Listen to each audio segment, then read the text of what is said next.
Yes बच्चों, welcome back once again. Good morning everybody. तो पिछले टर्न पर हमने बहुत सारे न्यूमेरिकल देख लिए थे युग्मक निर्माण से संबंधित, और मेंडलवाद के बारे में बहुत कुछ जान लिया। थोड़ा सा लेक्चर बड़ा जरूर हो गया था, लेकिन कोई फ़र्क नहीं पड़ता आप लोगों पर इस चीज़ का, क्योंकि आप लोग इन चीज़ों को जानते हैं। जस्ट एक रिवीजन चल रहा है ताकि आपके दिमाग में सारी चीज़ें फिर से तरोताज़ा हो जाएं और पढ़ने की वजह मिल जाए आपको। मुख्य तो हमारा क्वेश्चन प्रैक्टिस न्यूमेरिकल और इंपॉर्टेंट लाल रंग के बिंदुओं पर फोकस होना चाहिए, ठीक है, जो डायरेक्टली क्वेश्चन के रूप में पूछे जा सकते हैं। तो हमने कई डिफरेंट टाइप के न्यूमेरिकल्स करे, बहुत अच्छे लेवल के न्यूमेरिकल्स थे। आप यूँ भी कह सकते हैं कि न्यूमेरिकल आपको मतलब आगे के टॉपिक्स का भी जानकारी या ज्ञान दे रहे हैं अगर आप पहले से पढ़े हुए हैं तो। जैसे कि आपने संलग्नता के बारे में जान लिया, पूर्ण संलग्नता के बारे में उसी क्वेश्चन के थ्रू, है ना। आपने x linked gene, autosomal recessive disorder, जैसे कि आपने रंजकहीनता का भी प्रयोग इन क्वेश्चंस में कर लिया। तो आपको ये क्वेश्चंस कराए जा सकते हैं कि आप इन चीज़ों का आइडिया रखते हैं। चलिए खैर, इन सभी चीज़ों को देख लिया अपन ने, तो अब आगे बढ़ते हैं। एक छोटी सी चीज़ और, मेंडल के जो प्रयोग हैं उसको स्टार्ट करने से पहले हम कर सकते हैं स्टार्ट क्या, कि जैसे हमने युग्मक निर्माण द्विशाख रेखा विधि या फोकलाइन मेथड से देखा, अब इसी से संबंधित एक छोटी सी बात और हम डिस्कस करेंगे यहाँ पर। एक जिसे बोलते हैं पुनेट वर्ग विधि या पुनेट स्क्वायर मेथड। पुनेट तो वैज्ञानिक का नाम है, स्क्वायर को वर्ग कहते हैं, मेथड को विधि कहते हैं। इसको एक ब्रिटिश वैज्ञानिक है बच्चों, है ना, ब्रिटिश वैज्ञानिक जिसका नाम है रेगनाल्ड सी पुनेट,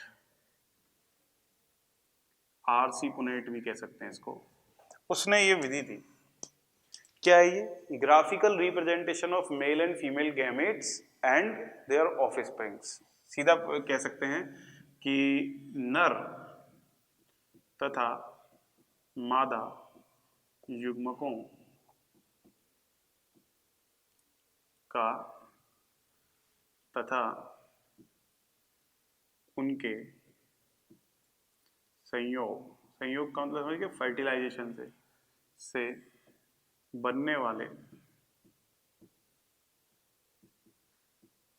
संतति यानी कि ऑफस्प्रिंग्स, नर एवं मादा युग्मकों का तथा उनके संयोग से बनने वाली संतति, जो भी ऑफस्प्रिंग्स बनेंगी के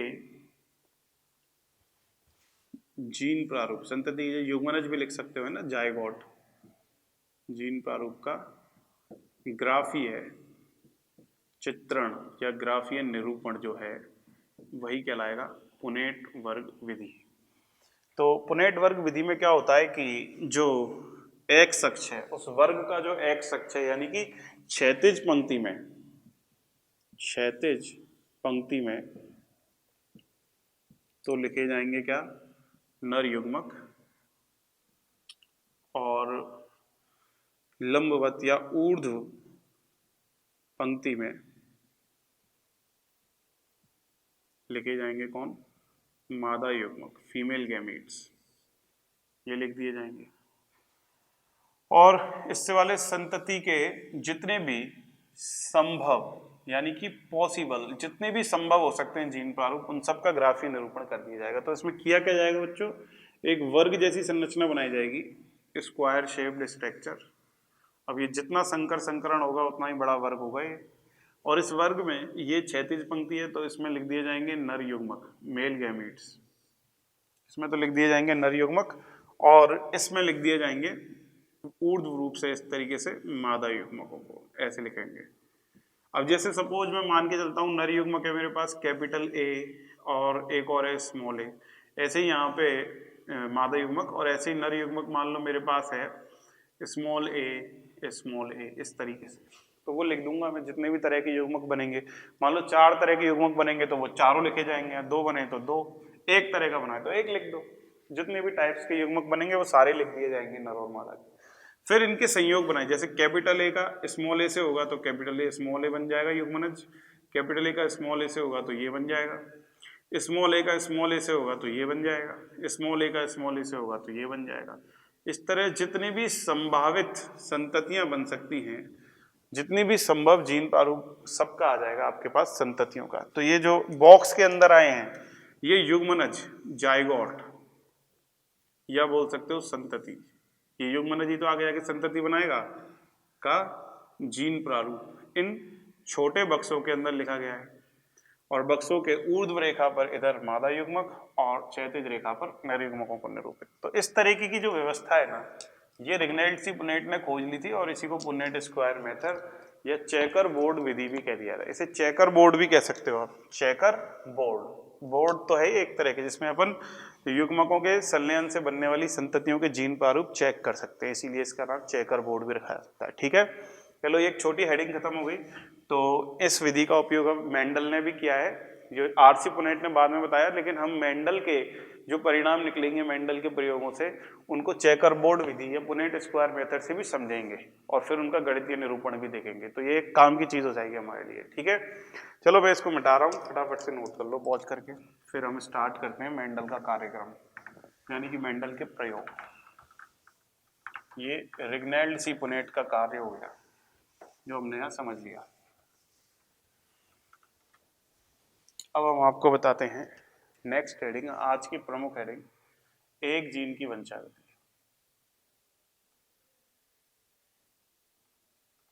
इनहेरिटेंस ऑफ वन जीन। इसको बच्चों एक संकर संकरण या मोनोहाइब्रिड क्रॉस के नाम से भी जाना जाता है।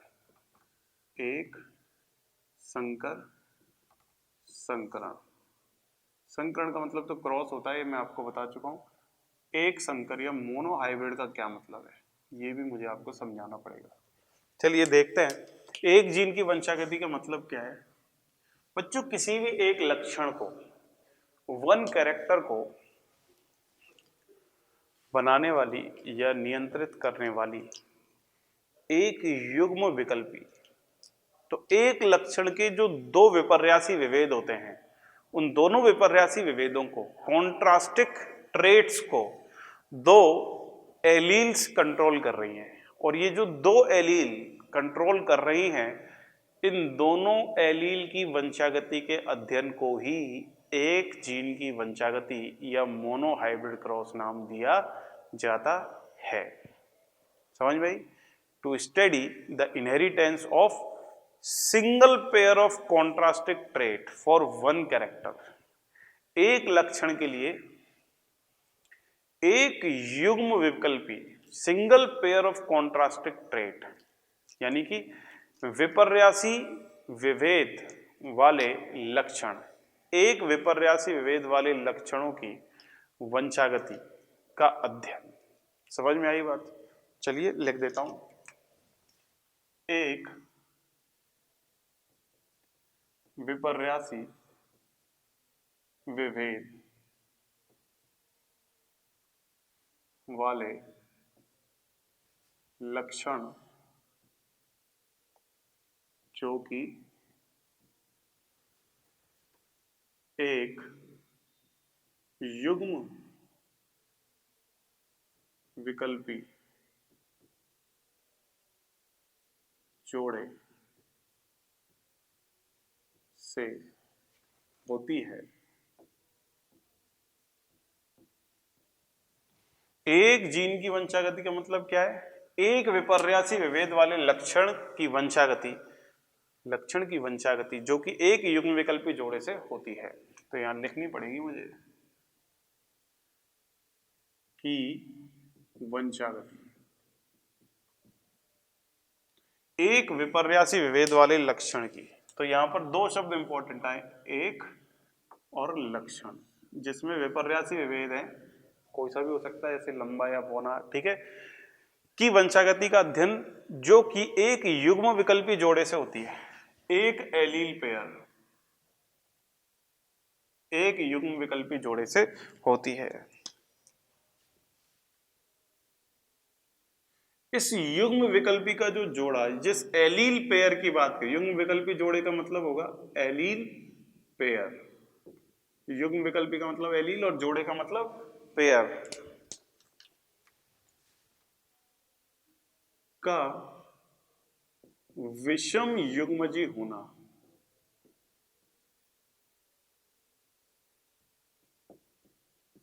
ही क्या कहलाएगा? एक संकर मोनोहाइब्रिड। इस एक संकर या इस मोनोहाइब्रिड का मतलब क्या है? एलील पेयर या विषम युग्मजी का मतलब, विषम युग्मजी का मतलब हेट्रोजाइगस। हेट्रोजाइगस का मतलब एक जो एलील का पेयर है, एक जो जोड़ा है, इसमें उपस्थित दोनों एलील कैसी हो? अलग अलग। Very important. विषम युग्मजी का मतलब क्या है? अलग अलग। तो कैसे कह सकता हूं मैं? एक संकर के उदाहरण क्या दे सकता हूं मैं आपको? देखो, एक संकर को मैं ऐसे समझा सकता हूं आपको, जैसे कैपिटल टी स्मॉल टी, ये एक मोनोहाइब्रिड प्लांट है। ऐसे ही कैपिटल ए स्मॉल ए, ये एक मोनोहाइब्रिड प्लांट है। ऐसे ही मैं कहूं capital A capital B small B, ये कैसा प्लांट है?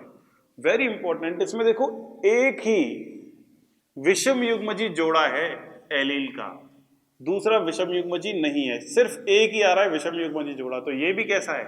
एक संकर पादप है। ऐसे में कितना बड़ा जीन प्रारूप लिख दूं, उसमें एक विषम युग्मजी जोड़ा आ जाए बस एलील का, जिसको मैंने यहां लिख भी दिया है, एलील पेयर, यानी एलील का युग्म, या लिख सकता हूं युग्म विकल्पियों का जोड़ा कैसा हो?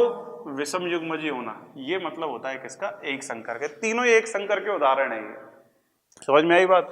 तो एक संकर संकरण किसी एक लक्षण के दोनों विपर्यासी स्वरूप जो होंगे या दोनों कॉन्ट्रास्टिक कैरेक्टर जो होंगे, उनकी वंशागति का अध्ययन कर रहे हैं, जो किससे नियंत्रित होगा? एक विषम युग्मजी एलील के युग्म के द्वारा नियंत्रित होगा। उसी की वंशागति के अध्ययन को अपन कहेंगे इनहेरिटेंस ऑफ वन जीन। और कोई तुमसे पूछ ले, एक संकर संकरण, यानी कि एक का मतलब मोनो, संकर का मतलब हाइब्रिड, और संकरण का मतलब क्रॉस। तो एक संकर संकरण की बात कर रहे हैं, मोनोहाइब्रिड। मोनोहाइब्रिड का मतलब क्या हुआ? जिसमें विषम युग्मजी एलील पेयर की संख्या कितनी हो? एक। ये भी एक विषम युग्मजी एलील पेयर, ये भी एक विषम युग्मजी एलील पेयर है। जीनोटाइप चाहे कितना भी बड़ा हो, उसमें 5 तरह के जीन हो, 5 तरह के लक्षणों की अभिव्यक्ति की बात हो रही है, लेकिन सवाल उठता है कि उसमें विषम युग्मजी एलील का जोड़ा कितना है। अगर विषम युग्मजी एलील युग्म 1 है तो वो पादप मोनोहाइब्रिड पादप कहलाएगा। और उसकी वंशागति का अध्ययन अगर कर रहे हैं तो वो एक संकर संकरण या एक जीन की वंशागति कहलाएगी। यानी सिंपल सी बात क्या है? एक विपर्यासी विभेद वाले लक्षण की वंशागति जो कि एक युग्म विकल्पी जोड़े से होती है, क्या कहलाएगी? एक जीन की वंशागति।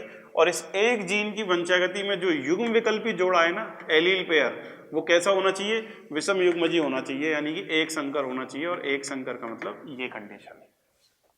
करते हैं चलिए इसका पूरा की पूरा विश्लेषण। तो मेंडल का प्रयोग देख लेते हैं फटाफट। Mendel's experiment. तो मेंडल ने अपने प्रयोग में क्या किया? 2 शुद्ध वंशक्रम वाले प्योर लाइन शुद्ध वंशक्रम पैतृक लिए, शुद्ध वंशक्रम वाले पैतृक ले लिए वही मेंडल ने, जिनको उसने P1 और P2 नाम दिया। P1 एंड P2, यानी पेरेंट 1 और पेरेंट 2। 2 पैतृक जो लिए, एक तो पैतृक लिया लंबा तने वाला और दूसरा पैतृक लिया बोने तने वाला, यानी कि ड्वार्फ। यानी कि दोनों ही शुद्ध हैं, लेकिन एक पूरी तरह लंबा और एक पूरी तरह बोना है। जो पूरी तरह लंबा है वो लंबाई में मैं आपको बता चुका हूँ 6 से 7 फीट लंबा होगा, और जो बोना है वो 0.75 से 1 फीट लंबा होगा। क्लियर हो गई बात? ये शुद्ध है एकदम। और शुद्ध का मतलब इसमें एक भी संकर का जोड़ा नहीं है, लेकिन एक ही लक्षण की वंशागति का अध्ययन हो रहा है, और जिस लक्षण को पहले बोल रहे हैं क्या? तने की लंबाई। तो ये जो मोनोहाइब्रिड क्रॉस अपन पढ़ रहे हैं, जिसमें केवल और केवल बात हो रही है एक विपर्यासी विभेद वाले लक्षण, और वो लक्षण यहां पर मैं क्या ले रहा हूं मेंडल के अंदर? तने की लंबाई। तो देख लो, एक ही विपर्यासी विभेद वाला लक्षण है, जिसमें ये रहे दोनों विपर्यासी विभेद, एक लंबा है और एक तना कैसा है? बोना है। इसकी वंशागति का अध्ययन अपन कर रहे हैं, तो ये क्या कहलाएगा? एक संकर संकरण। तो मेंडल ने ले लिए वही 2 पैतृक, पेरेंट 1 पेरेंट 2। एक का तना लंबा था 6 से 7 फीट लंबा, और दूसरे का बोना था 0.75 से 1 फीट लंबा। ठीक है ना? ये दोनों शुद्ध हैं। शुद्ध का मतलब इसके जीन प्रारूप को हम डायरेक्टली लिख सकते हैं, जो कि होमोजाइगस या समयुग्मजी होंगे जीन प्रारूप। शुद्ध का मतलब ही क्या है? दोनों एलील एक जैसे। तो देख लो आप फटाफट से, ये हो जाएगा शुद्ध पादप है एकदम। तो कैपिटल टी दोनों एक जैसे से द्वारा निरूपित करेंगे समयुग्मजी अवस्था में, शुद्ध को कहेंगे समयुग्मजी अवस्था। और ये शुद्ध बोना है, तो स्मॉल टी इसका जीन प्रारूप हो जाएगा। दोनों शुद्ध है मतलब इनकी लंबाई ये मैंने आपको दे रखी है, इनके बीच क्रॉस करेगा। तकनीक क्या है, मेंडल ने यूज किया, आप सब जानते हैं। मेंडल क्या करेगा भाई, दोनों द्विलिंगी पुष्प है इनके, द्विलिंगी पादप है क्योंकि मटर बाइसेक्सुअल होता है, तो एक को नर बनाएगा और एक को मादा बनाएगा। तो सपोज मान लो इसको इसने मादा बना दिया और इसको इसने नर बना दिया, तो कैसे बनाएगा भाई, इसको नर कैसे बनाएगा, नर तो नर ही है भाई, नर में तो कुछ छेड़छाड़ करने की जरूरत है नहीं है, क्योंकि उसके अंदर तो पुंकेसर जो है उसके अंदर जो पराग कोश है उसमें पोलन ग्रेन तैयार हो रहे हैं परागकण। लेकिन मादा को समस्या है मादा बनाने में, तो उसमें करनी पड़ेगी छेड़छाड़। कैसे, कैंची लाएगा और उसके पुंकेसरों को काट देगा, अब उसमें केवल जायांग बचेगा, स्टिग्मा स्टाइल और ओवरी बचेगी। तो ऐसी स्थिति में केवल मादा जननांग रह गया तो वो मादा पादप बन जाएगा। तो विपुंसन तकनीक के द्वारा उसके पुंकेसरों को काट कर उसने उसको कैसा पादप बना दिया, मादा पादप। क्लियर हो गई बात। और इस विधि को कहेंगे विपुंसन। और फिर उसको पॉलीथीन से ढक देगा जिसे कहेंगे बैगिंग, ताकि कोई अवांछित परागकण उस पर जाकर अंकुरित ना हो जाए उसकी स्टिग्मा यानी वर्तिकाग्र पे जाके। फिर जब जिसको नर माना है उसके परागकण परिपक्व होंगे तो उनको इकट्ठा करेगा और डस्टिंग उसको हटाएगा पॉलीथीन को और उसके ऊपर ट्रांसफर कर देगा। तो कैसे करेगा वो भी देख लीजिए। क्रॉस तो इन्हीं के बीच में कर रहा है, तो ये मान लो ये मटर का पुष्प इस तरीके से आपको दिखाया गया है, इसके अंदर ये कैंची लाया और कैंची से इनको इसने कट कर दिया, काट दिया इसको, तो विपुंसन हो गया। और इसको बच्चों एक बैग के थ्रू इसने कवर कर दिया, ये हो गया बैगिंग। अब जैसे ही इसके अंदर के परागकण विकसित होंगे, डेवलप होंगे, उन परागकणों को लाएगा और उनको इसकी स्टिग्मा के ऊपर डाल देगा। इस प्रक्रिया को बोल देंगे डस्टिंग। और फिर से रीबैगिंग कर देगा, दोबारा बैग से ढक देगा ताकि इस यही वाले जो वांछित परागकण दिए हैं यही इसके ऊपर जाए परागकण। तो क्रॉस करवा रहा है ना, क्रॉस, तो क्रॉस के लिए तो दो पादपों का उसने अलग अलग यूज किया है, शुद्ध वंश क्रम वाले, एक प्योर लंबा और एक प्योर बोना। अब जब इसमें क्रॉस हो जाएगा तो परागकण जर्मिनेट हो जाएंगे, तो फिर इससे बच्चों आप सभी जानते हो जो है वो बनेगी पॉड। पॉड का मतलब फली, फल बन जाएगा ना एक तरीके से, उस फली में होंगे बीज, लाइक दिस। तो इसमें अगर अपन देखें मटर की फली की अगर बात कर रहे हैं तो इसमें ये जो बीज आएंगे, इन बीजों को ये यहाँ से निकालेगा और इनको करवाएगा अंकुरित, और अंकुरित करने पर क्या बनेंगे, नए पादप। और ये जो नए पादप बनेंगे यही नए पादप कौन सी पीढ़ी कहलाएंगे, फीलियल फर्स्ट या F1 जनरेशन। तो F1 जनरेशन के पादपों को वो देख रहा है जो क्रॉस के बाद उसको मिले, तो उनको दिव्य दृष्टि से देखने पर उसको क्या आइडिया मिला या क्या चीज़ की अनुभूति हुई, ये मैं आपको बताऊं। उससे पहले आप ध्यान से देखें कि उसको जितने भी पादप मिले वो सभी पादप यही है, वो है ना F1 पीढ़ी वाले पादप जो इन बीजों को अंकुरित करने पर मिले। सभी पादप कैसे मिले उसको, लंबे, और लंबे में भी 6 से 7 फीट लंबाई वाले पादप मिले। ऑल प्लांट्स वर टॉल, F1 पीढ़ी के अंदर या फीलियल फर्स्ट के अंदर।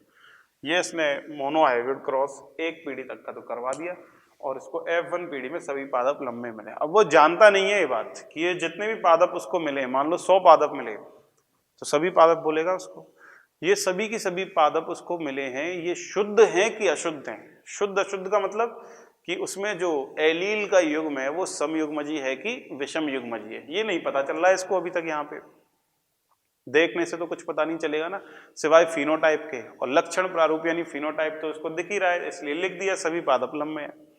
अब वो इस बात की पुष्टि करना चाहता है, वो इस बात की जांच करना चाहता है कि F1 पीढ़ी में जो उसको पादप मिले हैं वो संकर हैं कि शुद्ध।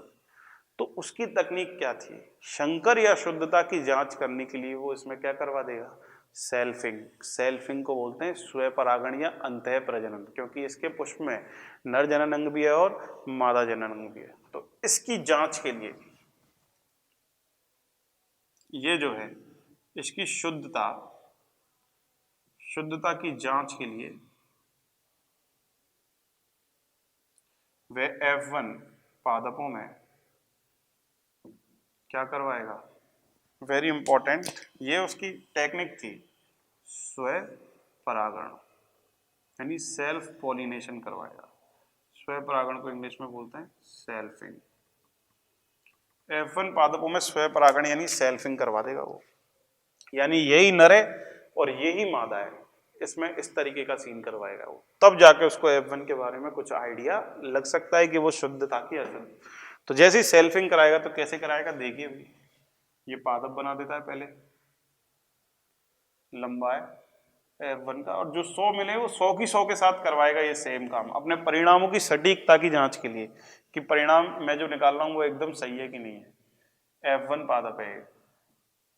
अब इसी में स्वयं परागण करवाएगा तो यही तो नर है और यही क्या है, मादा है, यही नर और यही मादा, कौन, F1 पादप।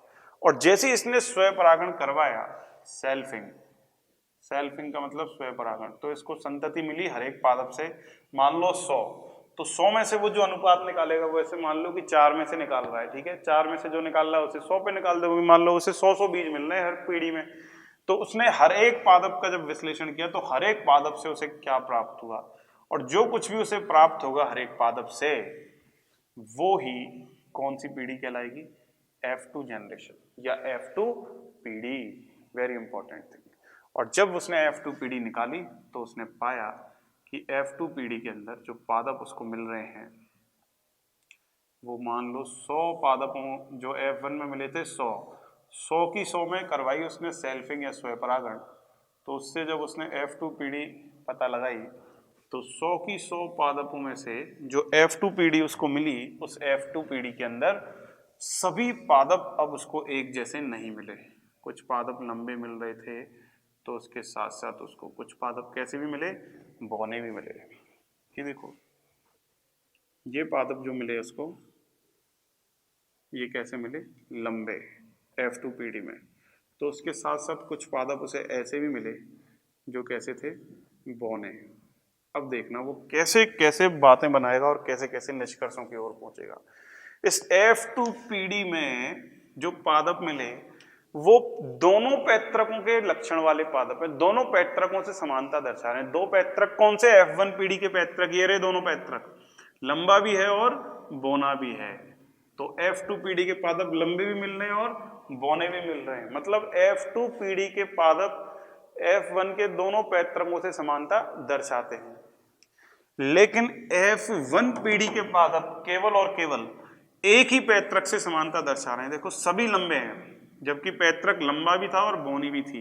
तो ऐसी स्थिति में ये वाले केवल और केवल एक पैतृक से समानता दर्शा रहे हैं, जबकि F2 पीढ़ी वाले पादप F1 के दोनों पैतृकों से समानता दर्शा रहे हैं, वो लंबे भी आ रहे हैं और बौने भी आ रहे हैं। चलिए पहले तो जिस काम के लिए हमने ये दूसरी पीढ़ी निकलवाई थी उसका आइडिया लगा लेते हैं। कैसे निकालेगा मेंडल निष्कर्ष, यार F2 पीढ़ी में लंबा पादप भी मिला है और बौना भी मिला है, मतलब इस लंबे या बौने वाले वेद का नियंत्रण करने वाले जो दो कारक हैं वो दोनों ही कारक उपस्थित होंगे किसमें, इस F1 पादप में, तभी तो हमें ये बौनेपन वाला लक्षण मिल पाएगा। अदरवाइज सभी लंबे मिलने चाहिए थे, लेकिन इसमें बौना भी मिल रहा है, इसका मतलब जो F2 पीढ़ी का पैतृक है उसके अंदर बौनेपन के लिए उत्तरदायी कारक भी उपस्थित है। और जब बौनेपन के लिए उत्तरदायी कारक उपस्थित है लंबेपन वाले कारक के साथ, क्योंकि लंबे भी मिल रहे हैं, तो इसका मतलब वो पैतृक शुद्ध नहीं है, वो पैतृक कैसा है, वेरी इंपॉर्टेंट थिंग, ये जो F1 पादप है ये कैसा है, संकर। संकर का मतलब अशुद्ध है, ये अशुद्ध लंबा है, वेरी वेरी इंपॉर्टेंट। और यही चीज अब मैं यहां भी लिख सकता हूं, सभी पादप लंबे हैं लेकिन कैसा है ये, अशुद्ध, अशुद्ध लंबा है। इम्प्योर प्लांट है ये F1 पीढ़ी वाला। इम्प्योर का मतलब और क्या लिख सकता हूं, संकर है, और संकर होना भी चाहिए क्योंकि मैंने किससे बनवाया है, संकरण से। देखो क्रॉस का निशान लग रहा है, पर परागण से बनवाया है, ये संकरण से बनवाया तो संकर ही तो बनेगा, अशुद्ध है वो। अब सबसे खास बात, अगर वो अशुद्ध है तो उसका जीन प्रारूप निकाला जा सकता है आराम से। कैसे निकाल लोगे, संकर है तो उसमें दोनों कारक उपस्थित होंगे, एक ये वाला भी कैपिटल टी वाला भी और एक स्मॉल टी वाला भी उपस्थित होगा। तो यहाँ पर भी मैं लिख दूंगा अशुद्ध का मतलब या संकर का मतलब कैपिटल टी स्मॉल टी, ये F1 संकर कहलाएगा, पहला जो पादप बना। फिर इस F1 संकर का पता चला किससे, F2 वाली संततियों के आधार पर। अब इन F2 वाली संततियों का पता कैसे चलेगा कि इसमें जितने भी पादप F2 पीढ़ी में मिले हैं वो शुद्ध है कि अशुद्ध? तो बड़ा ही आसान काम है बच्चों, क्या करवा दो, अगेन F2 वालों में स्वपरागण करवा दो, सेल्फिंग करवा दी जाएगी F2 वालों में, और जैसी सेल्फिंग या स्वपरागण करवाओगे तो जो पीढ़ी मिलेगी उसे अपन कहेंगे F3 फीलियल थर्ड। और फीलियल थर्ड देखोगे तो क्या पाओगे, जो सबसे पहला पादप था उसके स्वपरागण से F3 पीढ़ी में सभी कैसे मिले, लंबे। जो ये वाला पादप था और जो ये वाला पादप था, इन दोनों ने एक जैसी हरकत दर्शाई, इनसे 3:1 में पादप मिले, 3 लंबे तो 1 बौना F3 पीढ़ी में, इससे भी 3 लंबे और 1 बौना, यानी 1 लॉन्ग और 1 ड्वार्फ, 1 टॉल और 1 ड्वार्फ। और इससे इस वाले पादप से क्या मिले, सभी बौने। तो इससे पता चलता है कि ये जो पहला वाला पादप रहा होगा जिससे एक जैसी मिल रहे हैं सारे, दो तरह के लक्षण नहीं आ रहे इसकी संततियों में, तो ये कैसा रहा होगा, ये शुद्ध रहा होगा, शुद्ध लंबा। तो इसका जीन प्रारूप बता दिया होगा इसने, शुद्ध का मतलब तो समयुग्मजी। ये दोनों कैसे हैं, इससे लंबे भी मिल रहे हैं और बौने भी मिल रहे हैं, तो ये जो दोनों हैं ये दोनों कैसे मान लिए इसने, ये अशुद्ध मान लिए। अशुद्ध, अशुद्ध का मतलब हो गया हेट्रोजाइगस यानी हाइब्रिड, और संकर होने का मतलब इसमें ये वाला कारक भी उपस्थित होगा और दूसरे प्रकार का भी उपस्थित होगा। और ये कैसा था, एकदम शुद्ध, क्योंकि इससे सभी बच्चे उसी के जैसे मिल रहे हैं। तो ये शुद्ध जो बोना मिला उसको, तीसरे टाइप का शुद्ध बोना का भी वो जीन प्रारूप आराम से बता सकता है कि उसमें दोनों समयुग्मजीय अवस्था में एलील उपस्थित रहे होंगे। आई बात समझ में? तो इसी के आधार पर बच्चों बड़ी आसानी से वो निकाल सकता है दो बहुत शानदार और छोटी छोटी बातें। सबसे पहली बात तो वो ये बता देगा कि F2 पीढ़ी में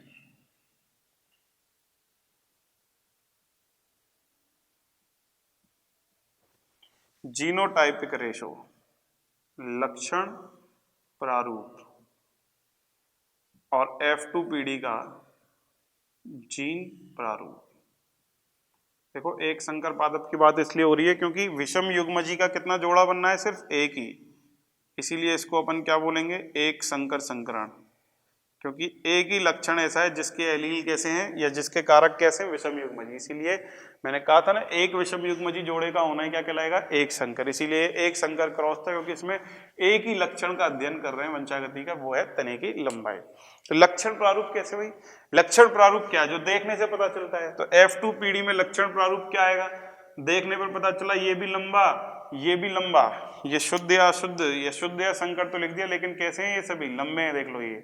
तो ये भी लंबा और ये भी लंबे, तो जैसे 100 में से 75, तो ऐसे मान लो 4 में से 3 लंबे हैं, तो साफ साफ पता चल रहा है 3 लंबे अनुपात 1 बौना। तो लंबा और बौना तो आंखों से दिख रहा है ना, तो यही उसका लक्षण प्रारूप हो गया F2 पीढ़ी का, कितना, 3:1, 3:1। और ये 3:1 जो लक्षण प्रारूप मिला है ना F2 पीढ़ी का, ये F2 पीढ़ी को देखते ही पता चल जाएगा। यानी किसके आधार पर मिला है, ये मिला है जिसके आधार पर, वो कौन है, F2 पीढ़ी के आधार पर ही। F2 पीढ़ी, तो कोई तुमसे पूछे एक संकर संकरण में जो F2 पीढ़ी का लक्षण प्रारूप अनुपात है वो कौन सी पीढ़ी के आधार पर मिला है, तो आंसर, जिस पीढ़ी का लक्षण प्रारूप अनुपात पता लगाते हैं वो उसी पीढ़ी को देखते ही पता चल जाता है। तो F2 का लक्षण प्रारूप F2 पीढ़ी के आधार पर ही मिल गया, 3 लंबे और 1 बौना। लेकिन बात यदि जीन प्रारूप अनुपात की करें तो जीन प्रारूप अनुपात कैसे निकालोगे, देखो 4 पादपों में से एक कैसा है, कैपिटल टी वाला, तो क्या लिख सकते हो, 1/4 कैपिटल टी अनुपात। जीन प्रारूप में हम लंबा या बौना नहीं बोलेंगे, जीन्स की व्यवस्था बताएंगे, जीनोटाइप बताएंगे, है ना, कैपिटल टी। फिर 2 कैसे हैं, 2 यानी कि 4 में से 2, तो 2/4 यानी 1/2, ये है संकर वाले यानी कैपिटल टी स्मॉल टी। फिर 4 में से 1 कैसा है, बौना, यानी 1/4, ये कैसे हैं, स्मॉल टी। तो इसको जब अनुपात में व्यक्त करोगे तो ये क्या निकल आएगा, गुणा 4 कर दो तीनों को, तीनों को 4 से गुणा किया तो ये आ गया 1, तो capital T 2 capital T small T और 1 स्मॉल टी। 1 अनुपात 2 अनुपात 1। ये हो गया जीनोटाइपों का अनुपात। ये देखो ये रहा जीनोटाइप, ये रहा एक जीनोटाइप, ये 3 तरह के जीनोटाइप मिल रहे हैं हमें F2PD में, तीनों का अनुपात बता दिया, वो कहलाएगा जीन अनुपात। और ये जीन प्रारूप अनुपात किसके आधार पर मिल रहा है? अब आप कॉमन सेंस लगाओ, मैंने जैसे जैसे प्रयोग किया वैसे मेंडल कर रहा है। तो मेंडल ने F2PD में केवल लक्षण प्रारूप आंखों से देखकर बता दिया 3 लंबे 1 बौना, लेकिन ये शुद्ध है कि अशुद्ध, या शुद्ध लंबाई की शुद्ध बौना है, इस बात की पुष्टि करने के लिए इसको स्वयं परागण कराना पड़ा F2PD में और प्राप्त करनी पड़ी F3PD। फिर F3PD में जिस टाइप से संतानें मिल रही थी उसके आधार पर उसने आइडिया लगाया कि इससे सभी एक जैसे मिल रहे हैं तो ये शुद्ध है, और लंबा है तो लंबा कह दिया उसको शुद्ध लंबा, सभी बौने मिल रहे हैं तो वो शुद्ध बौना कह दिया, लंबे बौने दोनों मिल रहे हैं तो उसे संकर कह दिया।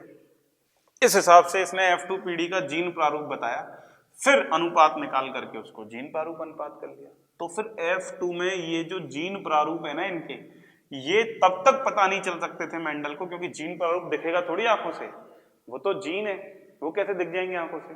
तो उसका आइडिया उसने कैसे लगाया, इनमें स्वयं परागण करा के F3PD प्राप्त की, फिर उन संततियों के अध्ययन से F2 के बारे में पता लगाया कि वो शुद्ध रहे होंगे कि अशुद्ध, यानी कि उसमें जो युग्म विकल्पी का जोड़ा है, जो कारकों का जोड़ा है, वो एक जैसा रहा होगा कि अलग अलग रहा होगा। तो ऐसी स्थिति में यहाँ पर एक अच्छा पॉइंट बन जाता है, F2PD में जो जीन प्रारूप आया ना, यह है F3PD के आधार पर बताया उसने। तो F2PD का लक्षण प्रारूप तो F2PD के आधार पर ही मिल गया, लेकिन F2PD का जीन प्रारूप उसे मिला किसके आधार पर? F3PD के आधार पर। ये दो बहुत ही महत्वपूर्ण बिंदु एक तो यहां से निकल आए। चलिए, जीन प्रारूप लक्षण प्रारूपों को देखने के पश्चात अब जो सबसे महत्वपूर्ण बात मेंडल बताएगा वो क्या बताएगा?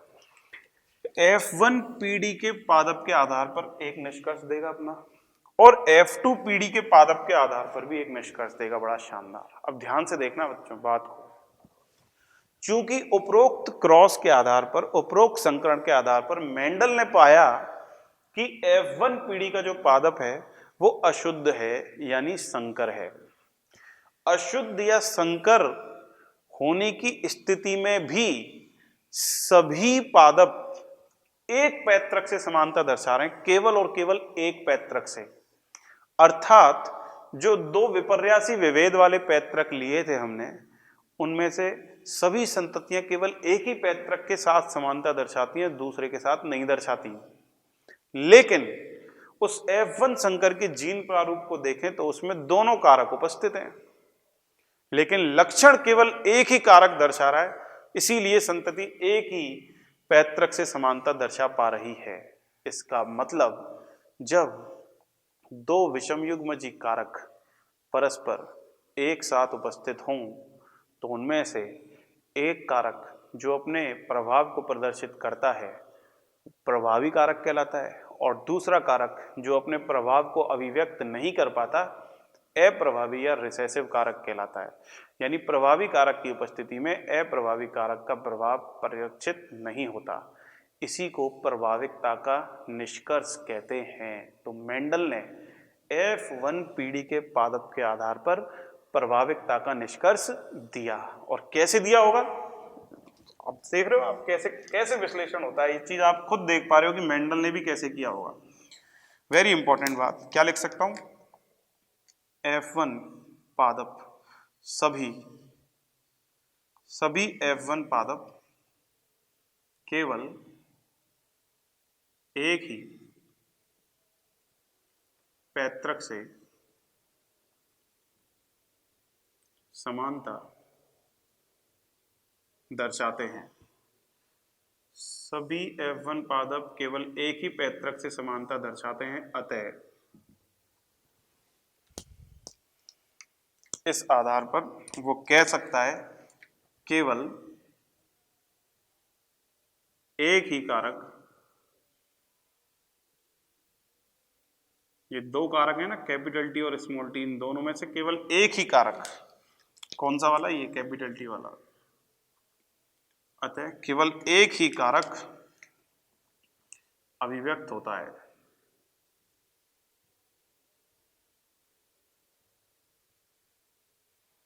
दूसरा अभिव्यक्त नहीं हो रहा।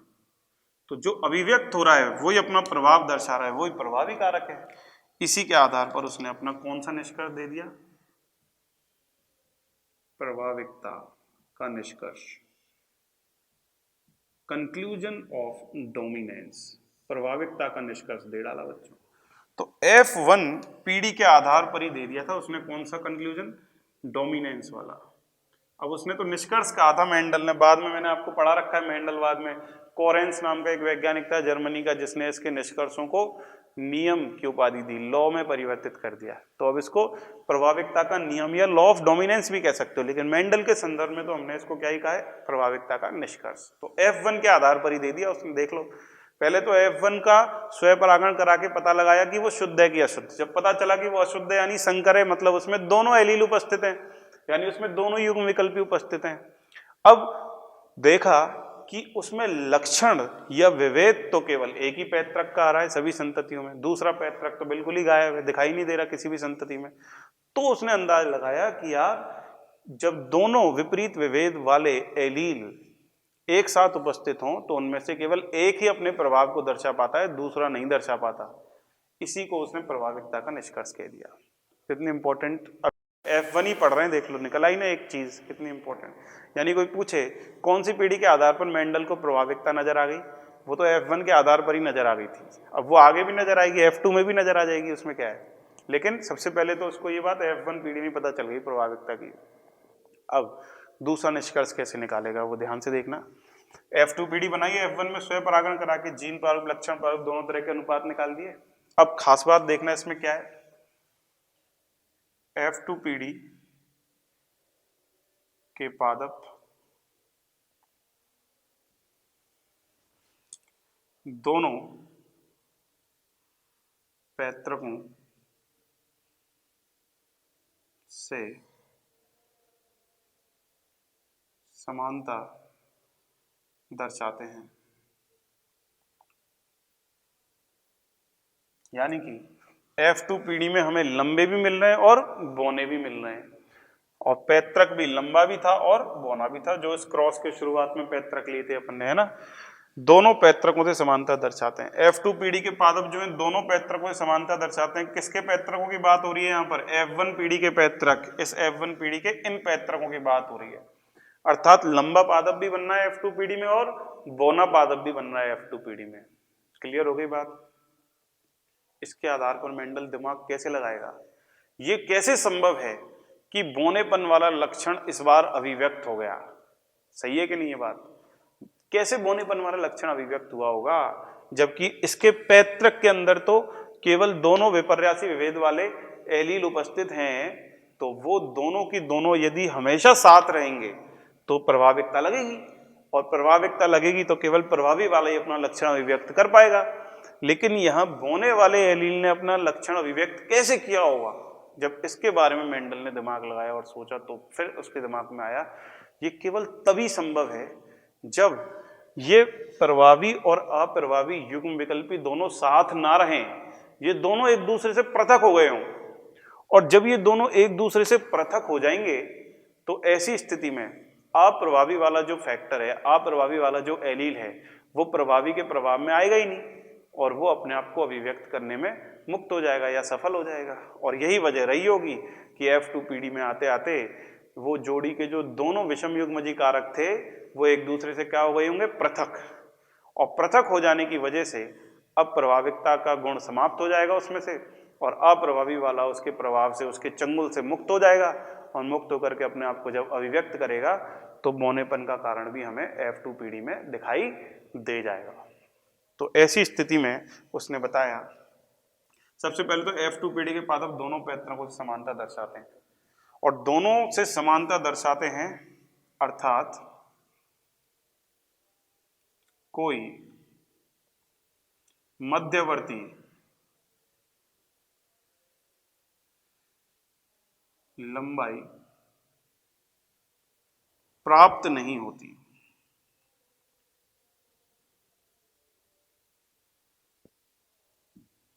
अगर लंबा है तो वो 6 से 7 फीट का ही होगा, और अगर बोना मिला है तो वो 0.75 से 1 फीट का ही होगा। ऐसा एक भी पादप नहीं मिला F2 के 100 संततियों का अध्ययन किया तो जिसकी लंबाई या तो 5 फीट हो, 4.5 फीट हो, 3.5 फीट हो, या फिर 4.25 फीट हो, या 6 फीट हो। कोई भी ऐसा मध्यवर्ती लंबाई वाला तना मिला ही नहीं। जितने भी 100 पादप मिले, या तो उन पादपों में लंबाई 6 से 7 फीट की रहेगी, या उन पादपों के तने की लंबाई 0.75 से 1 फीट की लंबाई की रहेगी वो। तो ऐसी स्थिति में दोनों पैतृकों से समानता दर्शाते का मतलब क्या है? अर्थात कोई भी मध्यवर्ती लंबाई प्राप्त नहीं हो रही, मतलब या तो यही लंबाई मिल रही है या फिर यही लंबाई मिल रही है। अर्थात एक चीज तो समझ में आ गई यहां से, अर्थात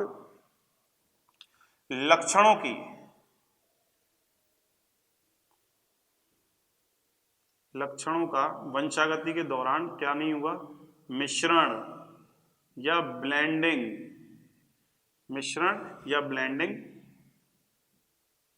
नहीं होता।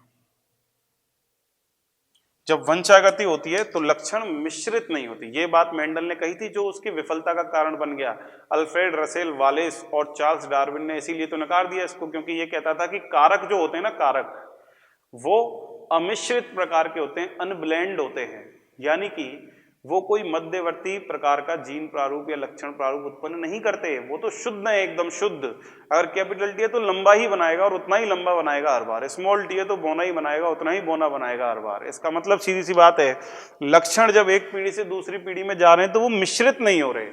मिश्रित नहीं हो रहे का मतलब उनमें ब्लेंडिंग नहीं हो रही। अगर ब्लेंडिंग होती तो ऐसे पादप भी मिलते जिनकी तने की लंबाई 4.5 की होती, 3.5 की होती, या 5 फीट की होती, लेकिन लंबे बिल्कुल एग्जैक्ट पेरेंट के बराबर लंबे हैं और बोने बिल्कुल पेरेंट के बराबर बोने। इससे एक बात तो तय हुई कि वंशागति के दौरान लक्षणों का मिश्रण नहीं हो रहा। और मिश्रण क्यों नहीं हो रहा? क्योंकि इन लक्षणों को लेकर कौन जा रहा है? कारक। इसलिए जो कारक जा रहा है इन लक्षणों को लेकर, वो इन लक्षणों के लिए पूर्णतः शुद्ध है, शुद्ध, एकदम शुद्ध। और यदि वो कारक एकदम शुद्ध है किसी लक्षण के लिए, और उस कारक को लेकर कौन जा रहा है एक पीढ़ी से दूसरी पीढ़ी में? युग्मक। इसीलिए इस नियम को या इस निष्कर्ष को उसने युग्मक की शुद्धता का निष्कर्ष भी कह दिया, प्योरिटी ऑफ गैमेट, क्योंकि एक युग्मक में सिर्फ एक ही कारक उपस्थित होगा। ये बात मैं आपको युग्मक निर्माण में ही बता चुका हूं। और एक कारक उपस्थित होगा तो वो एक कारक केवल एक ही लक्षण या विभेद को क्या करेगा? नियंत्रित। अर्थात वो एक लक्षण के लिए पूरी तरह शुद्ध है, उसमें किसी प्रकार की कोई मिक्सिंग नहीं हुई। यही वजह है कि F2 पीढ़ी में उसे एक भी मध्यवर्ती लंबाई तना वाला पादप नहीं मिला। क्लियर हो गई बात? अर्थात लक्षणों का मिश्रण नहीं होता। तथा युग्मक निर्माण के समय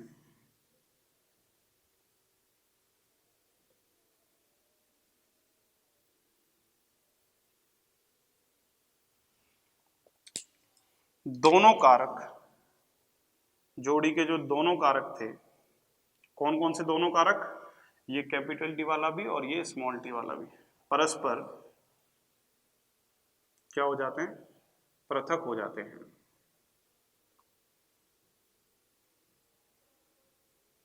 इसी को उसने कह दिया क्या? पृथक्करण का निष्कर्ष।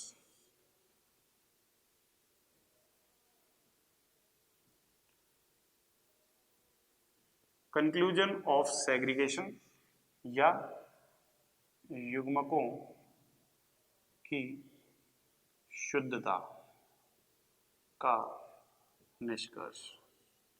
तो यहां से देखो कितनी बढ़िया बात सामने निकल के आई। जिस तरह से मैंने इसको आपके सामने रिप्रेजेंट किया है, प्रस्तुत किया है कि F1 पीढ़ी के आधार पर ही उसको प्रभाविकता दिखाई दे गई और F2 पीढ़ी के आधार पर उसे पृथक्करण या युग्मकों की शुद्धता दिखाई दे गई। देखो भाई, दोनों को समझते हैं। पृथक्करण कैसे पता चला F2 पीढ़ी के आधार पर?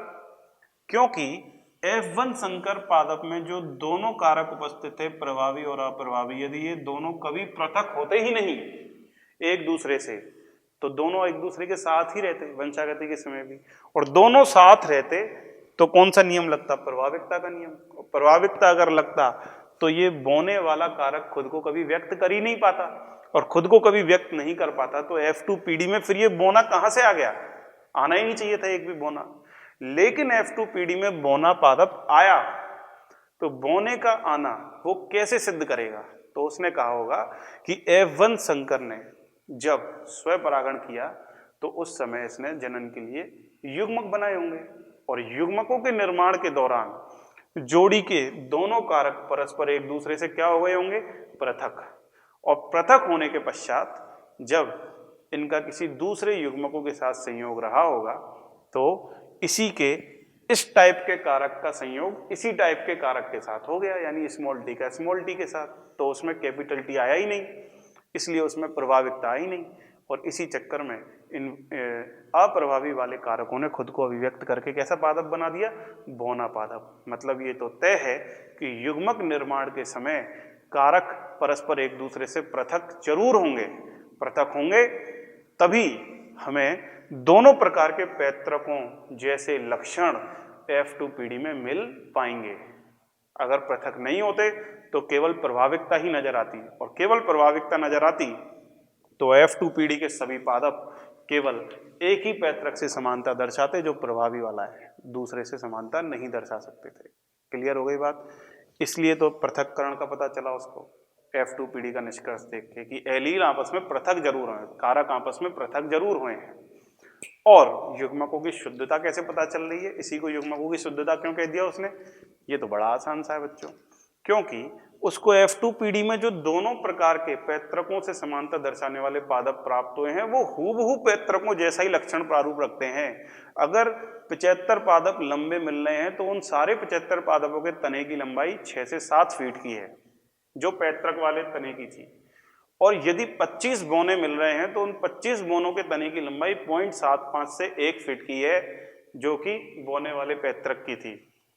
अर्थात निष्कर्ष ये निकलता है कि F2PD में एक भी मध्यवर्ती लंबाई वाला तने वाला मटर का पादप प्राप्त नहीं हुआ, और अगर एक भी मध्यवर्ती लंबाई वाला तना प्राप्त नहीं हुआ तो इसका मतलब ये हुआ कि ये जो कारक उस लक्षण की वंशागति कर रहे हैं ये आपस में मिश्रित हुए ही नहीं, फ्यूज हुए ही नहीं तो एवरेज लंबाई आती ना, अगर मिश्रित हो जाते, दोनों मिला जुला प्रभाव दर्शाते तो फिर एवरेज लंबाई आती तो एक आध पादप के तने की लंबाई 5 या 4 या 4.5 6.25 फीट की तो होती, लेकिन नहीं, वो हूबहू पैतृकों जैसी आई। अर्थात लक्षणों का मिश्रण नहीं होता वंशागति के दौरान, और वंशागति के दौरान लक्षणों को या उसको नियंत्रित करने वाले कारकों को लेके कौन जा रहे हैं? युग्मक।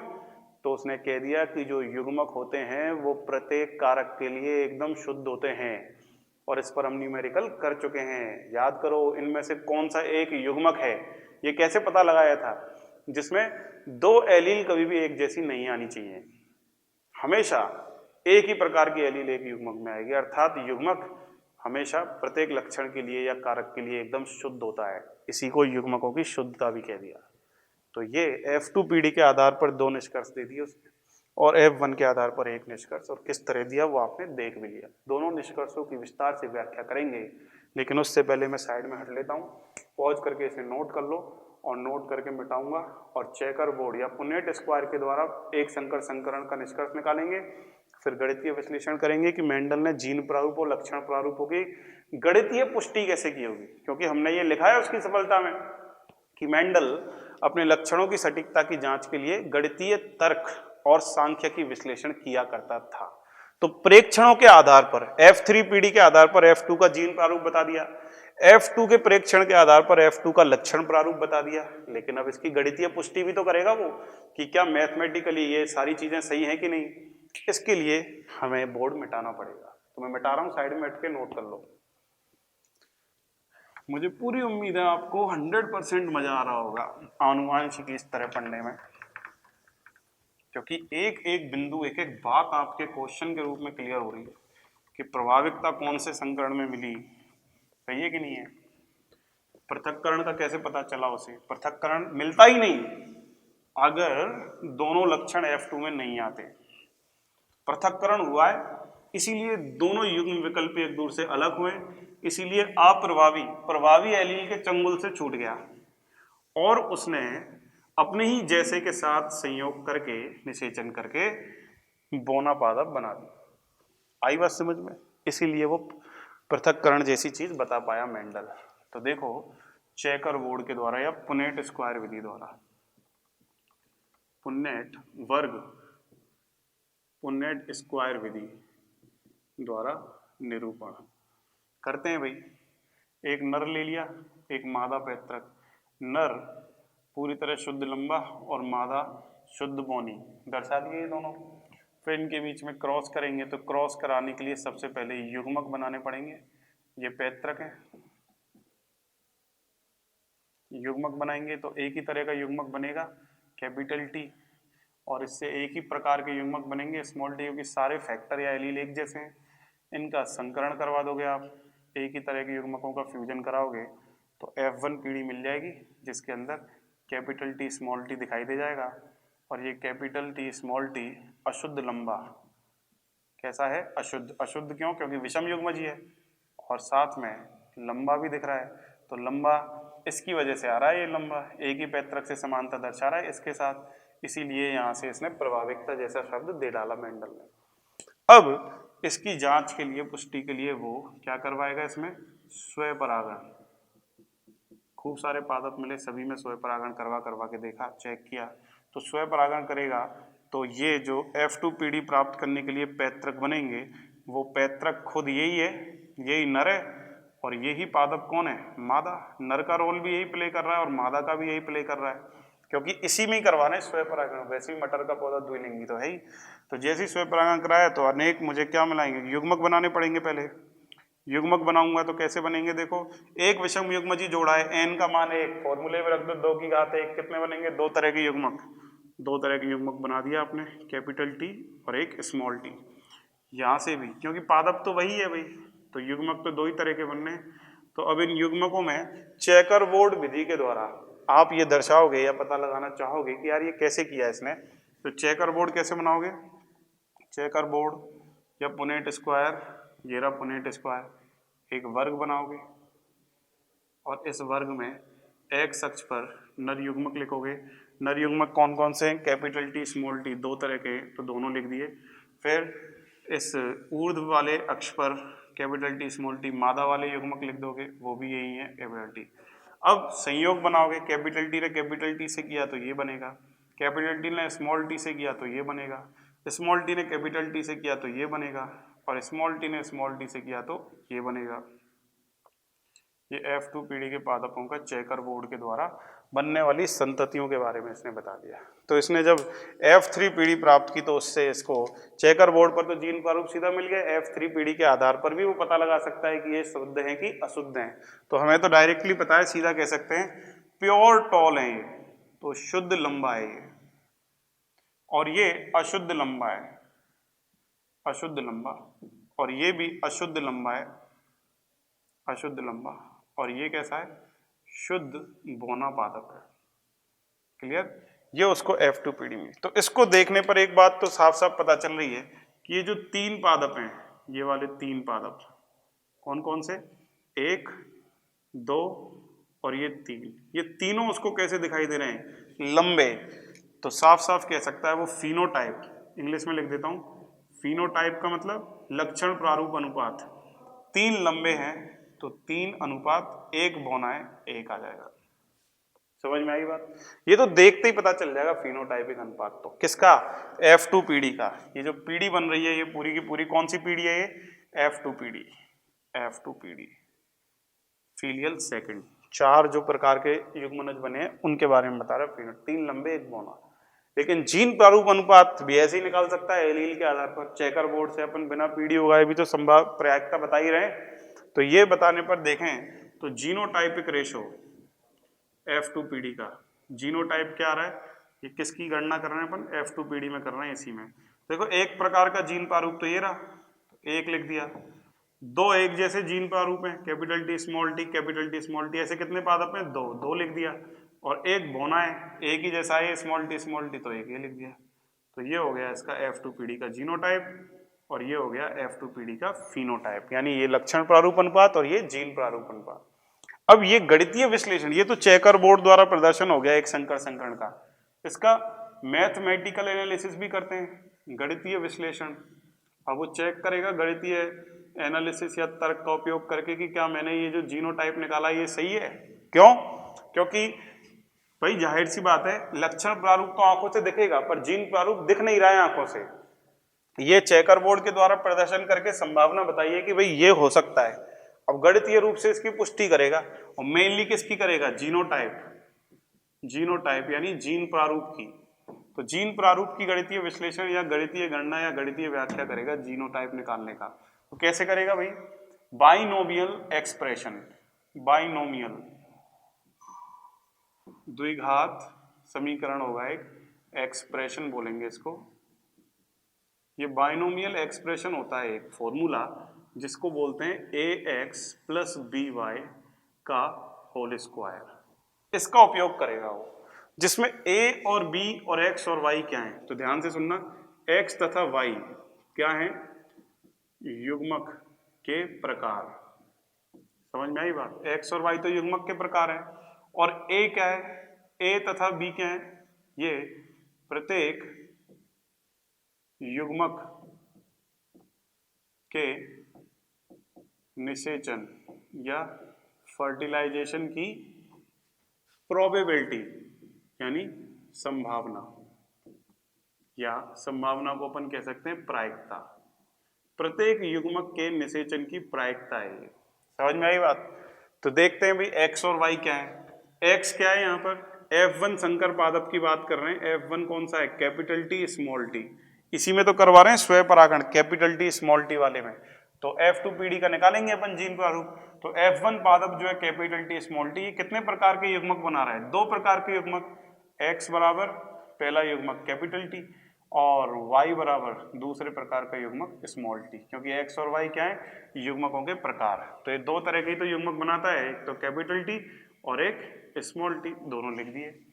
अब देखो प्रत्येक युग्मक की दूसरे युग्मक से निषेचन की प्रायिकता कितनी है। देखो भाई, ये मादा का एक कैपिटल टी वाला युग्मक है, तो ये नर के दोनों युग्मकों से निषेचन करने की 50-50% संभावना रखता है। ये युग्मक इसके साथ भी निषेचन कर सकता है और ये जीन प्रारूप बना सकता है, और या फिर ये युग्मक मादा का नर के स्मॉल टी से निषेचन करके ये भी बना सकता है। यानी कितनी चांस है इसकी और इसकी इसके साथ निषेचित होने की? 50-50%। ऐसे ही इस युग्मक की इन दोनों के साथ निषेचन की संभावना कितनी है? 50-50%। ये दोनों बन सकते हैं, किसी ये इससे भी हो सकता है और ये इससे भी कर सकता है संयोग। ऐसी स्थिति में यहां मैं साफ लिख सकता हूं A, यानी कैपिटल टी युग्मक वाले की निषेचन की संभावना 50% है, यानी 1/2। ऐसे ही B क्या है? निषेचन की संभावना है प्रायिकता, यानी कौन से युग्मक की? स्मॉल y वाले की, यानी स्मॉल t वाले की 50% संभावना है कि वो दूसरे युग्मक से संयोग करे, यानी 1/2। तो A का मान भी आधा और B का मान भी आधा, दोनों युग्मक 50-50% कर सकते हैं। तो चलिए बाइनोमियल एक्सप्रेशन पर आते हैं अब, और उसके हिसाब से ax प्लस by का होल स्क्वायर सजाएं। तो A क्या है? A 1/2। कौन से युग्मक की प्रायिकता? x का मतलब कैपिटल T, प्लस B क्या है? दूसरे युग्मक की प्रायिकता 1/2, और B कौन सा युग्मक है? स्मॉल t, और इसके ऊपर होल स्क्वायर लगा दिया। जैसे ही होल स्क्वायर लगाए तो इसे सॉल्व करोगे तो ये 2 बार लिख दो, होल स्क्वायर का मतलब यही है, उसी का गुणा उससे कर दिया, प्लस हाफ स्मॉल t, इसको इससे मल्टीप्लाई कर दो, इसी से capital T plus half small t से कर दिया मल्टीप्लाई। जैसे आपने ये गुणा के रूप में बाइनोमियल एक्सप्रेशन लिखा, तो इसको इन दोनों से करोगे पहले, फिर इसको इन दोनों से गुणा करोगे, तो इसको इन दोनों से करोगे तो देखो 1/2 गुणा 1/2 कितना है? 1/4, और capital T into capital T किया तो 2 बार लिख दिया मैंने, प्लस का निशान लगाऊंगा। इसको अब इस वाले के साथ करो, 1/2 इंटू 1/2 कितना आया? 1/4, और कैपिटल T के साथ क्या आ जाएगा? स्मॉल t, फिर प्लस का निशान। अब इसको इसके साथ मल्टीप्लाई करो, आधा और आधा चौथाई, 1/4, और ये क्या आया? Capital T small t, plus इसको अब इसके साथ कर दो, आधा और आधा चौथाई, यानी 1/2, दोनों ही क्या है? स्मॉल t, ये लिख दिया आपने। अब इसको हल कर लो, देखो ये दोनों सेम टाइप के जीनोटाइप हैं, तो इन दोनों को तो आप मिलाकर भी लिख सकते हो। कैसे मिलाओगे? तो चौथाई और चौथाई कितना होता है? आधा। तो ओवरऑल कैसे लिखोगे? 1/4 कैपिटल T प्लस 1/4 और 1/4 कितने हुए? 1/2 capital T small t plus ये क्या बच गया 1/4 स्मॉल टी ये आ गया। इसको हल करने पर बाइनोमियल एक्सप्रेशन को जैसे ही आया तो अब आप इसमें क्या करोगे, मल्टीप्लाई बाई 4 कर दो इस बटे को हटाने के लिए। जैसे ही आप इसको मल्टीप्लाई बाई 4 करोगे तो क्या आएगा, 4 से 4 कैंसिल तो 1 आ जाएगा, 1 कैपिटल टी अनुपात। 1/2 को 4 से किया तो 2 आ जाएगा, कैपिटल टी स्मॉल टी अनुपात। 4 से 4 कैंसिल हो गया तो 1 आ जाएगा, स्मॉल टी। यानी 3 प्रकार के जीन प्रारूप मिल रहे हैं हमें F2PD में, और उन तीनों जीन प्रारूपों का अनुपात कितना आ रहा है, 1:2:1। ये लो भाई, ये F2PD का क्या निकाल दिया आपने, जीनोटाइप, वो भी किससे, गणितीय व्याख्या, गणितीय विश्लेषण या मैथमेटिकल एक्सप्रेशन से। इस तरह मेंडल गणितीय तर्क का उपयोग करके जांच करता था अपने परिणामों की, और पीढ़ी दर पीढ़ी संकरण करवा करके चेकर बोर्ड या फिर कागज पर लिख लिख करके इस तरीके से अपने निष्कर्षों की पुष्टि करता था। तो ये मेंडल का एक संकर संकरण पूर्ण हुआ, जिसके गणितीय विश्लेषण की भी हमने बात करी, जिसकी चेकर बोर्ड द्वारा व्याख्या कर ली, जिसमें यह भी बता दिया कि F1 पीढ़ी के आधार पर प्रभाविकता बताई, और F2 पीढ़ी के आधार पर उसने युग्मकों की शुद्धता या पृथक्करण का निष्कर्ष बताया। अब सबसे इंपॉर्टेंट बात जो मैं बताने जा रहा हूं वो ये कि लक्षण प्रारूप तो उसको F2 पीढ़ी को देखते ही मिल गया, और जीन प्रारूप पता लगाने के लिए उसने F3 पीढ़ी पैदा करवाई। फिर पता लगाया कि F2 के कौन कौन से पादप शुद्ध या अशुद्ध हैं, और उसके आधार पर उसने F2 पीढ़ी का जीन प्रारूप बताया। अर्थात F2 पीढ़ी के जीन प्रारूप के लिए तो उसे F3 पीढ़ी की आवश्यकता पड़ी, जबकि F2 पीढ़ी के लक्षण प्रारूप के लिए उसे F2 पीढ़ी को देखने की आवश्यकता पड़ी केवल। यानी लक्षण प्रारूप तो F2 का F2 के आधार पर, और F2 का जीन प्रारूप F3 पीढ़ी के आधार पर पता चलेगा। और चेकर बोर्ड विधि से तो हम डायरेक्ट पता लगा ही सकते हैं जीन प्रारूप, लक्षण प्रारूप, और साथ में गणितीय विश्लेषण इस प्रकार करके भी हम जीन प्रारूप की। सर लक्षण प्रारूप को क्यों नहीं कर रहे, अरे भैया आप बेवकूफ हो क्या बच्चों, या मैं बेवकूफ हूँ, मंदबुद्धि हूँ, या मेंडल मंदबुद्धि है, बताओ आप ऐसा सवाल कैसे पूछ सकते हो कि सर लक्षण प्रारूप की व्याख्या करो गणितीय विश्लेषण से। अरे लक्षण प्रारूप शब्द अपने आप में कह रहा है कि जो आंखों से दिख रहा है वही लक्षण प्रारूप है, तो उसके लिए क्या गणित की जरूरत, वो तो आंखों से दिख रहे हैं यार, 3 पादप लंबे हैं, 1 बौना है, 3:1 आ गया। जीनोटाइप कभी आंखों से नहीं दिखता, क्योंकि वो जीन्स की व्याख्या है, वो जीन्स का अरेंजमेंट है किसी सजीव के अंदर, तो जीन आंखों से थोड़ी दिखेंगे, उसके लिए हमें गणितीय विश्लेषण करके पता लगाना पड़ा।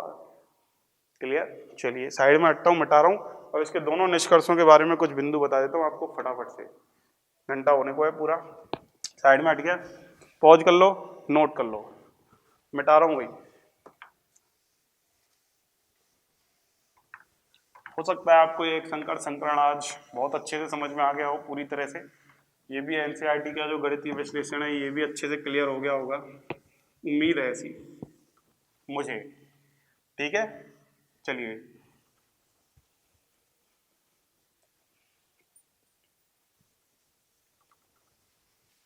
अब मुझे क्या करना होगा, कुछ नहीं बच्चों, 2 निष्कर्ष हैं वो आपको बता देता हूँ। इन निष्कर्षों की विस्तार से व्याख्या आपको कराई जाएगी कब, नेक्स्ट लेक्चर में। 2 निष्कर्ष कौन कौन से दिए, एक संकर संकरण के आधार पर उसने जो निष्कर्ष दिए कंक्लूजन, वो कितने दिए, 2। कौन कौन से, नंबर 1 प्रभाविकता का निष्कर्ष, कंक्लूजन ऑफ डोमिनेंस, और नंबर 2 पृथक्करण का निष्कर्ष, यानी कि कंक्लूजन ऑफ सेग्रीगेशन। चलिए दोनों की बात कर लेते हैं अच्छे से एक एक करके। तो मेंडल ने 7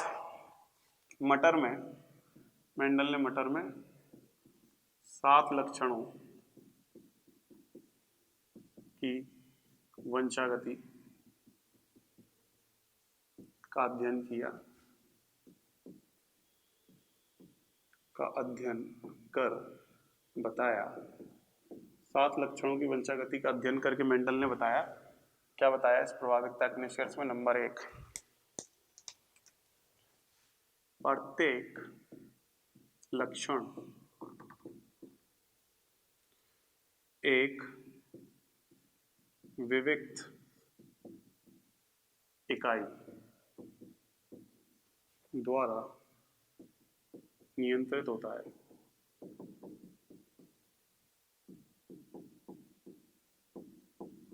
जिसे क्या कहते हैं बच्चों? कारक यानी फैक्टर कहते हैं। जिसे फैक्टर यानी कि हम क्या कह सकते हैं? कारक। प्रत्येक लक्षण एक विविक्त या डिस्क्रीट इकाई के द्वारा नियंत्रित होता है, जिसे कारक कहते हैं। प्रत्येक लक्षण की अभिव्यक्ति प्रत्येक लक्षण, सबसे पहले तो मैं यही लिख देता हूं इसमें दूसरा बिंदु, ताकि एक क्रम बना रहे। प्रत्येक लक्षण के लिए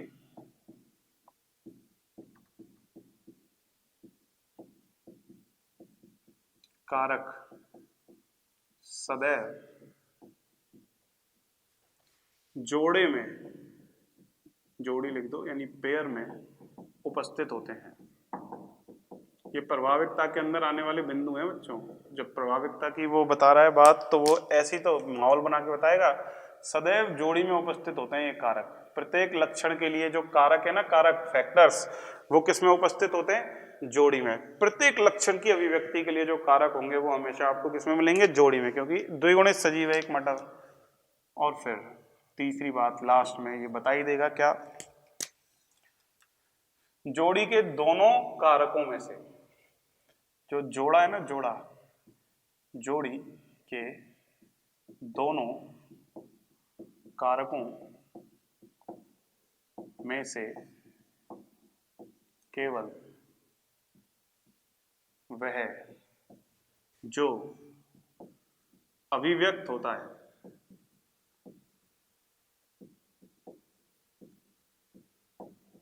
क्या कहलाएगा? प्रभावी कारक, डोमिनेंट फैक्टर, तथा जो अभिव्यक्त यानी कि एक्सप्रेस नहीं होता क्या कहलाएगा? अप्रभावी कारक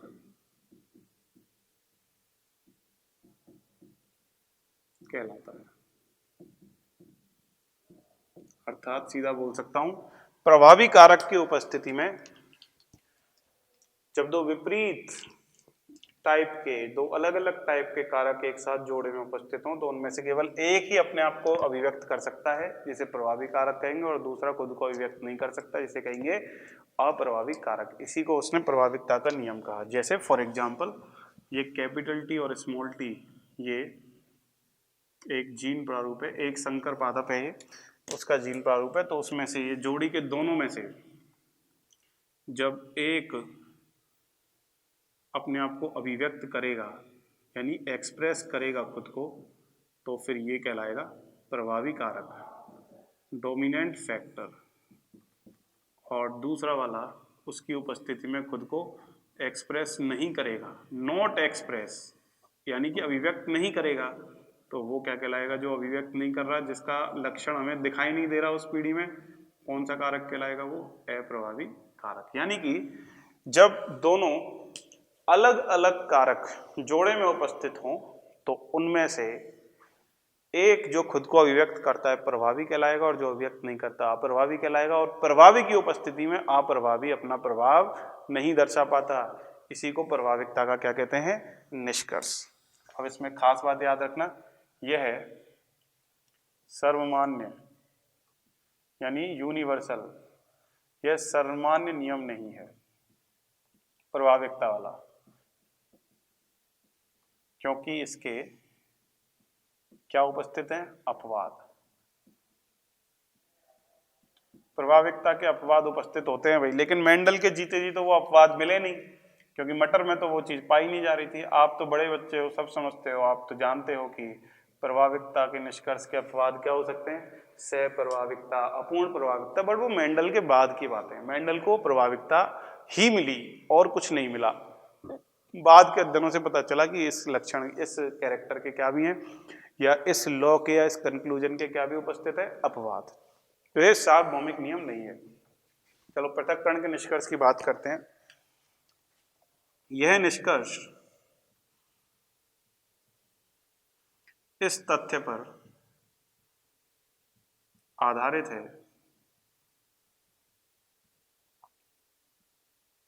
कि दोनों लक्षण F2 में अभिव्यक्त होते हैं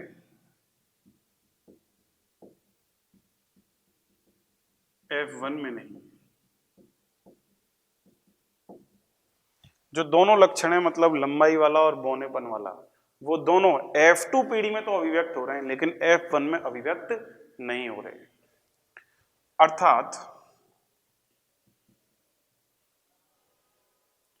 अर्थात यह तभी संभव है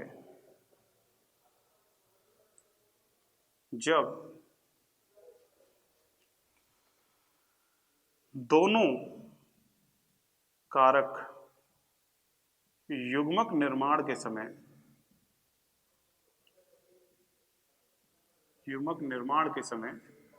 क्या हो गए हों, पृथक होते हों। इसे ही कोई क्या कहते हैं, पृथक्करण का निष्कर्ष कहते हैं। दोनों कारक युग्मक निर्माण के समय क्या होते हों, पृथक होते हों।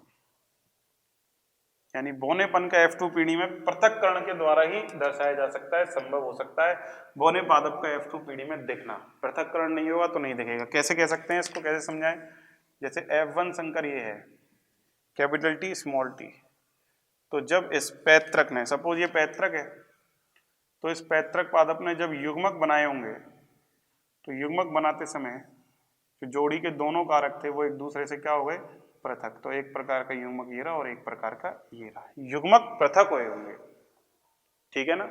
नेक्स्ट बात, चूंकि F2 पीढ़ी में पादप कोई मध्यवर्ती लक्षण प्रारूप नहीं दर्शाते, मतलब समझ गए, ना तो लंबाई 6-7 से कम है ना ज्यादा, और ना 0.751 से कम या ज्यादा, यानी बिल्कुल पैतृकों जैसे हैं, कोई मध्यवर्ती लक्षण प्रारूप नहीं दर्शाते हैं। अर्थात ये युग्मक प्रत्येक कारक या उससे संबंधित लक्षण के लिए शुद्ध होते हैं।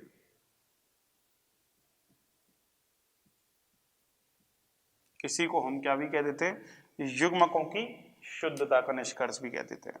ये बात मैं दोनों आपको बता चुका हूं, युग्मकों की शुद्धता, इंग्लिश में लिख दूं प्योरिटी ऑफ गैमीट्स, यानी कि युग्मकों की शुद्धता का निष्कर्ष भी कह सकते हैं इसको। यानी ये इस एक कारक के लिए एकदम शुद्ध युग्मक है, और ऐसे ही ये वाला युग्मक इस स्मॉल t के लिए या बौनेपन के लिए एकदम शुद्ध है। मतलब एक युग्मक में जोड़ी का केवल एक ही कारक उपस्थित होगा। इसका मतलब क्या है, अर्थात युग्मक में जोड़ी का केवल एक ही कारक, एक ही फैक्टर क्या होगा, उपस्थित होगा। ये मतलब है इसका। और खास बात तो क्या है इसका, ये जो निष्कर्ष है पृथक्करण का निष्कर्ष, इसका कोई अपवाद नहीं है। यानी कि ये कैसा है, यूनिवर्सल, सर्वमान्य कह सकते हो आप इसको। किसको, लॉ ऑफ सेग्रीगेशन को, पृथक्करण के निष्कर्ष को। प्रभाविकता का अपवाद है लेकिन इसका नहीं है। और इसमें सबसे इंपॉर्टेंट एक लास्ट बात और बता देता हूं कि युग्मकों का पृथक्करण, ये कोशिका विज्ञान की बात है, सेल बायोलॉजी की, ये सिद्ध भी करूंगा आगे। युग्मकों का पृथक्करण युग्मकों की जगह मैं लिखता हूं कारकों का पृथक्करण। कारकों का पृथक्करण अर्धसूत्री विभाजन की एनाफेज, जिसको कहते हैं पश्चावस्था, पश्चावस्था